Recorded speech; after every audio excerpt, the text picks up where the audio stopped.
નમસ્કાર, હું છું પ્રિયા અને તમે જોઈ રહ્યા છો જનતા કી જાણકારી ન્યૂઝ। નજર કરીએ આજના સમાચાર ઉપર। ઓખા માછીમાર ભાઈઓના પ્રશ્ન અંગે ધારાસભ્યશ્રી દ્વારા રજૂઆત કરતા તાત્કાલિક ધોરણે લાયસન્સ રિન્યૂ કરવાની કાર્યવાહી ચાલુ કરાઈ। દેવભૂમિ દ્વારકાના ઓખા ખાતે માછીમાર ભાઈઓનો થોડા દિવસ પહેલા લાયસન્સ રિન્યૂ કરવા બાબતનો જે પ્રશ્ન હતો તે મામલે આજરોજ સમગ્ર ગ્રામજનો તથા માછીમાર ભાઈઓ એકત્રિત થઈ ફિશરીઝ ઓફિસ ખાતે પહોંચ્યા હતા,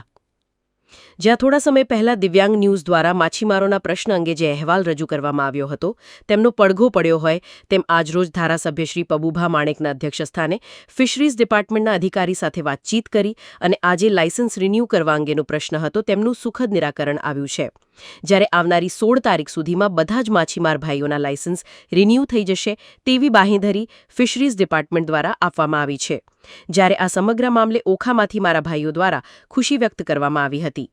report Lalit Shigandiya, Devbhumi Dwarka. Okha fisheries department અને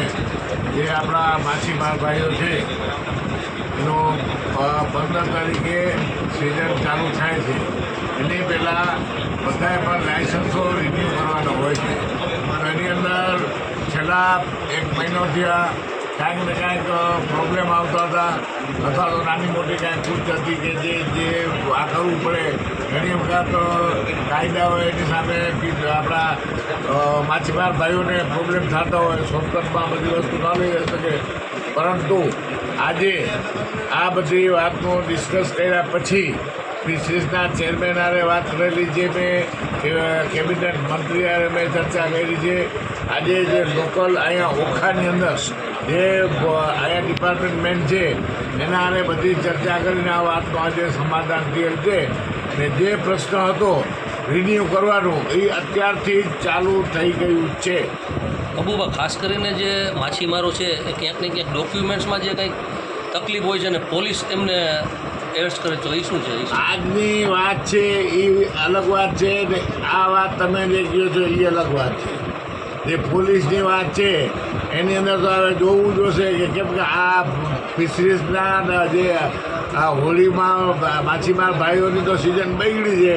પણ બધી વાતાવરણ સાંભળું ત્યારે મને એમ લાગે છે કે પોલીસની સિઝન સુધરી છે અને ટેકાના ભાવ સારા છે। હવે એ બધી તપાસ કરવા માટે અને બધું આ હકીકત શું છે આ બધી હું મુખ્યમંત્રીને જણાવીશ ને આ બાબતનો જે કાંઈ નિચોડ હશે સાચી વસ્તુ એ બહાર આવશે। ઓખા મત્સ્યોદ્યોગ વિભાગની કચેરીએ અમારા માનનીય ધારાસભ્યશ્રીની અધ્યક્ષસ્થાને રજૂઆત માટે આવેલા હતા। અગાઉની અમારી રજૂઆત હતી જે માછીમારોની કે લાયસન્સ રિન્યૂ થતા નથી, કારણ કે લાયસન્સ રિન્યૂ ન કરવા માટેના 39 જે